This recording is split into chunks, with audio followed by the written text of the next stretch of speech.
Hello বন্ধুরা, কেমন আছেন? শুভ সকাল। আমি আজকে কাটা পোনা দিয়ে আলু দিয়ে মাছের ঝোল করব। তো আমি এখানে মাছ নিয়ে নিয়েছি, কাটা পোনা। আমি এবার মাছটাকে একটু নুন হলুদ মাখিয়ে নেব।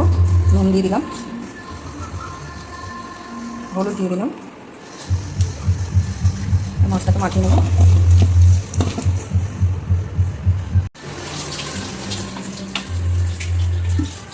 তো আমি এদিকে কড়াইটা বসিয়ে দিয়েছি, কড়াইটা গরম হয়ে গেছে। আমি তেল দিয়ে দিচ্ছি,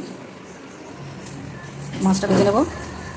আর এদিকে আমি আলু কেটে নিয়েছি, এই আলু দিয়ে করব মাছের ঝোল। তো আপনারা দেখুন আমার ইউটিউব চ্যানেলটা আর ফেসবুকের পেজটা একটু ফলো করবেন, আর বেশি করে লাইক শেয়ার করবেন, আর ইউটিউবটা বেশি বেশি করে আমাকে সাবস্ক্রাইব করবেন। বেশি করে সাবস্ক্রাইব যত করবেন তত আমি আগাতে পারবো। দেখতে থাকুন, আমি মজাদার মজাদার ভালোভাবে রান্না করে আপনাদের দেখাবো। তো আমি মাছটা কড়াইতে দিয়ে দিচ্ছি, তেলটা পুরো গরম হয়ে গেছে, দেখুন একদম পুরো ধোয়া উঠছে।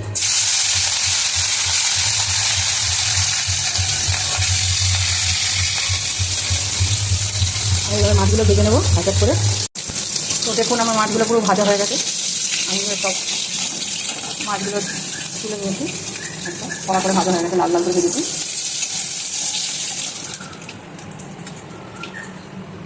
আমি এবার তেলের মধ্যে আলুটা দিয়ে দেবো, মাছের তেলটার মধ্যে এই আলুগুলো দিয়ে ভেজে দেবো।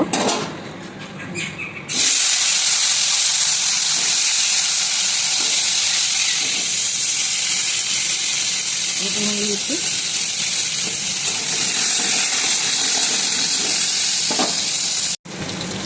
তো আমার আলুটা পুরো মাছের আলুটা পুরো ভাজা হয়ে গেছে।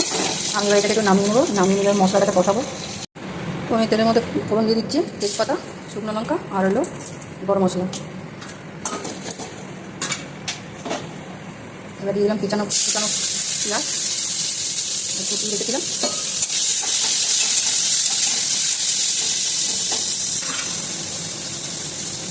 আমি অল্প পরিমাণে একটু নুন দিয়ে দিলাম।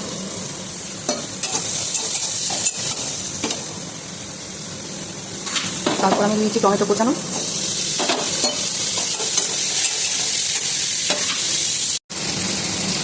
আমি এবার আদা রসুন পেঁয়াজ বাটা দিয়ে দিচ্ছি পেস্ট করা।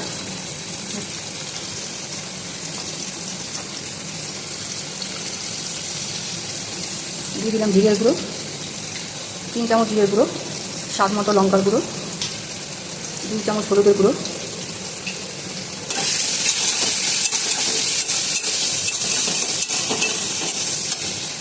একটু জিরে কাশ্মীরের লঙ্কার গুঁড়ো দিয়ে দিচ্ছি কালার আপনার জন্য। পুরো কালার এসে গেছে একদম। আমি এবার আলুটা দিয়ে দিচ্ছি মশলায়। আলুটা দিয়ে ভালো করে একটু কষিয়ে নেব।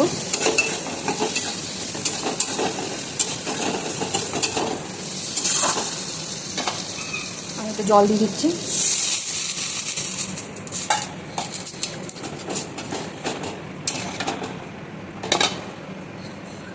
এবার মাছগুলো দিয়ে দেবো।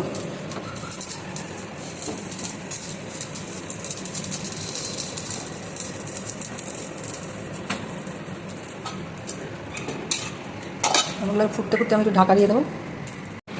তো আমার মাছের ঝোলটা হয়ে গেছে। আমি নামানোর আগে একটু গরম মশলা ছড়িয়ে দিচ্ছি উপর দিয়ে। আপনারা কারা কারা এরকম আলু দিয়ে এরকম মাছের ঝোল খেতে ভালোবাসেন কমেন্ট করে জানাবেন। আর ভিডিওটা ভালো লাগলে এরকমভাবে করে খাবেন। আর বেশি বেশি করে আমার ফেসবুকে লাইক শেয়ার করবেন আর ইউটিউবে সাবস্ক্রাইব করবেন।